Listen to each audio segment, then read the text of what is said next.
ప్రపంచంలో మొట్టమొదటి క్యాష్లెస్ సొసైటీగా ఏ దేశం అవతరించింది? స్వీడన్. స్వీడన్ ప్రపంచంలోనే మొట్టమొదటి నగదు రహిత దేశంగా అవతరించింది. భౌతిక డబ్బును ఫోన్లు మరియు కార్డుల ద్వారా డిజిటల్ చెల్లింపులతో భర్తీ చేసింది. ప్రయాణికులు డిజిటల్ లావాదేవీలను ఉపయోగించి దుకాణాల నుండి నార్థర్న్ లైట్స్ టూర్ల వరకు ఎక్కడైనా సులభంగా చెల్లించవచ్చు. 2012లో ప్రవేశపెట్టబడిన మొబైల్ చెల్లింపు యాప్ అయినటువంటి స్విస్ ప్రారంభంతో పరివర్తన ప్రారంభమైంది.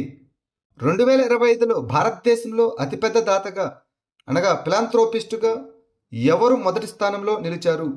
శివనాడార్. ఇటీవల విడుదలైన ఎడెల్క్యూ హొరన్ ఇండియా దాతృత్వ జాబితా 2025 ప్రకారం శివనాడార్ అండ్ కుటుంబం భారతదేశంలో అతిపెద్ద దాతగా మొదటి స్థానంలో నిలిచారు. హెచ్సిఎల్ టెక్నాలజీస్ వ్యవస్థాపకుడు 2025 ఆర్థిక సంవత్సరంలో 2708 కోట్లు విరాళంగా ఇచ్చారు. ఇది రోజుకు సగటున 7.4 కోట్లు.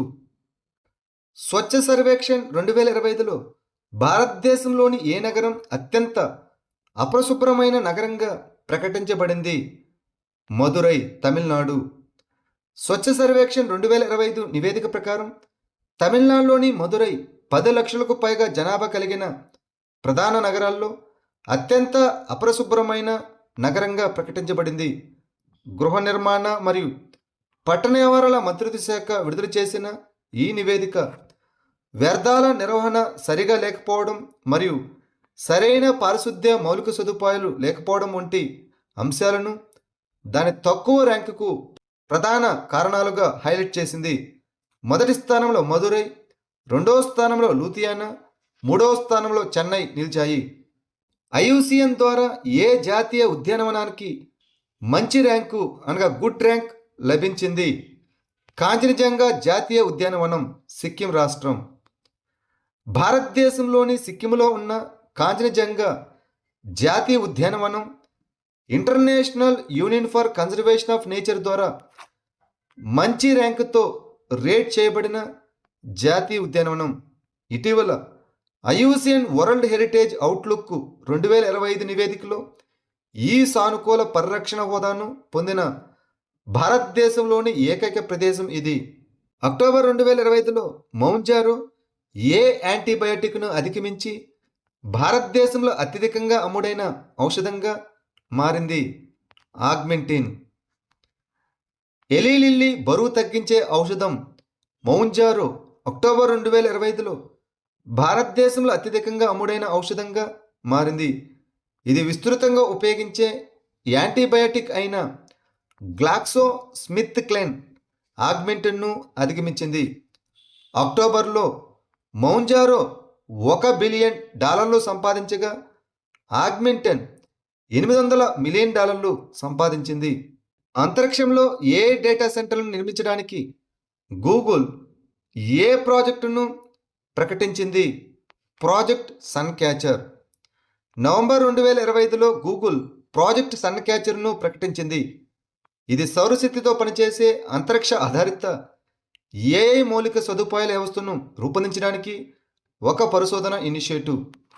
ఈ ప్రాజెక్టు తక్కువ భూకక్షలోని ఉపగ్రహాలలో టెన్సర్ ప్రాసెసింగ్ యూనిట్లను ఉపయోగించి మెషిన్ లెర్నింగ్ స్కేలబిలిటీని అన్వేషించడం లక్ష్యంగా పెట్టుకుంది.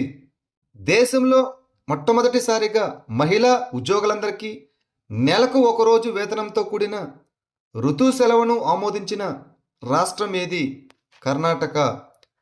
ప్రభుత్వ మరియు ప్రైవేట్ రంగాల్లోని మహిళా ఉద్యోగులందరికీ నెలకు 1 రోజు వేతనంతో కూడిన ఋతు సెలవును ఆమోదించిన భారతదేశంలో కర్ణాటక మొదటి రాష్ట్రం. ఈ సెలవు సంవత్సరానికి 12 రోజులు మరియు ప్రభుత్వ కార్యాలయాలు, విద్యా సంస్థలు, కర్మాగారాలు మరియు ప్రైవేటు సంస్థలకు వర్తిస్తుంది.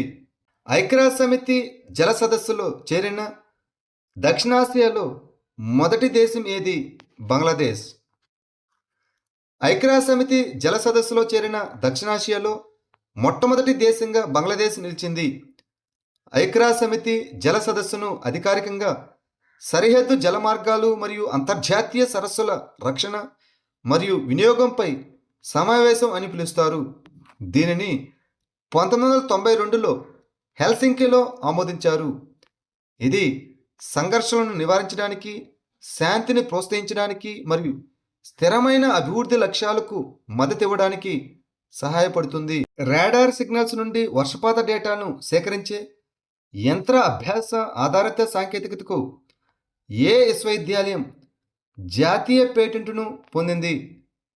కొచ్చిన్ సైన్స్ అండ్ టెక్నాలజీ విశ్వవిద్యాలయం.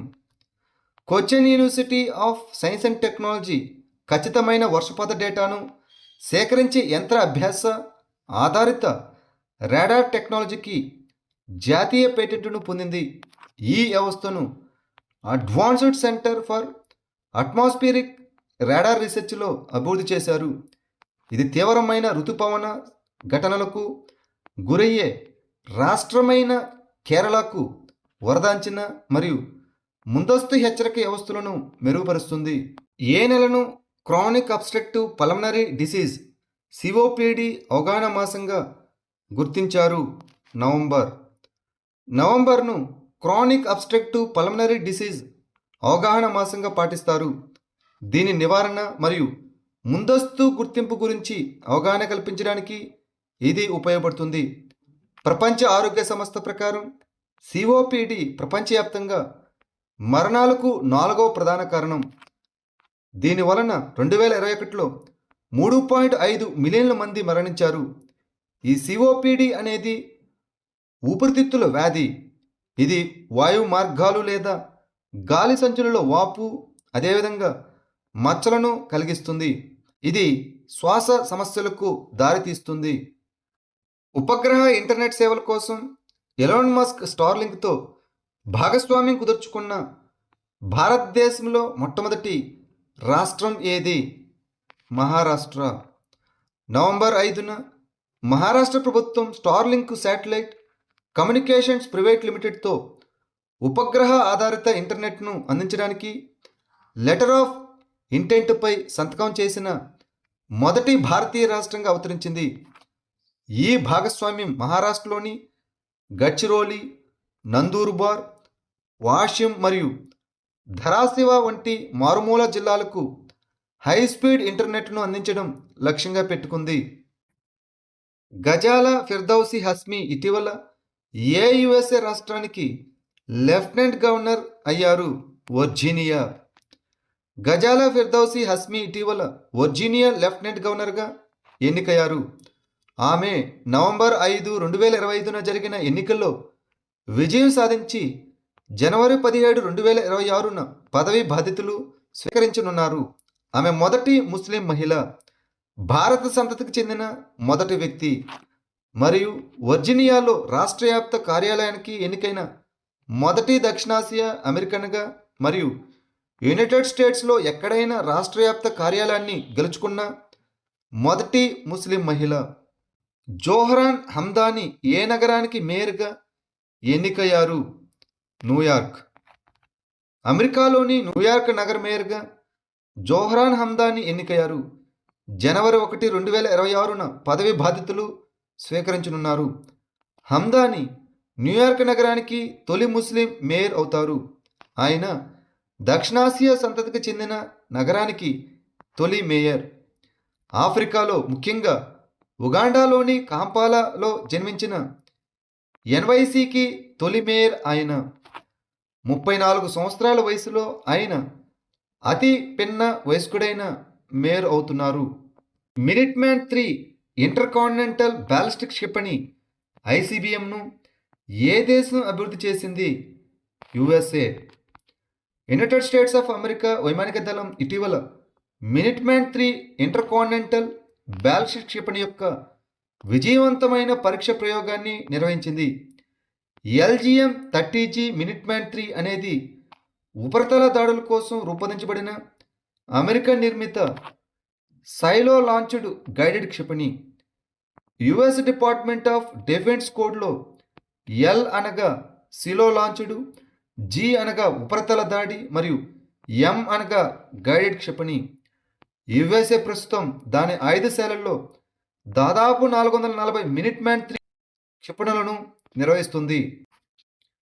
దుబాయ్లోని అల్ ఐన్లో జరిగిన 2025 పారా షూటింగ్ ప్రపంచ కప్లో అవని లేఖర ఏ పథకాన్ని గెలుచుకుంది?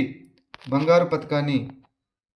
2 సార్లు పారా ఒలింపిక్ బంగారు పథక విజేత మరియు భారతదేశపు ఏకైక మహిళ పారా ఒలింపిక్ ఛాంపియన్ అయినటువంటి అవని లేఖర R2 మహిళల 10 మీటర్ల ఎయిర్ రైఫిల్ స్టాండింగ్ SH1లో మరోసారి ప్రదర్శించి స్వర్ణ పథకాన్ని సాధించింది.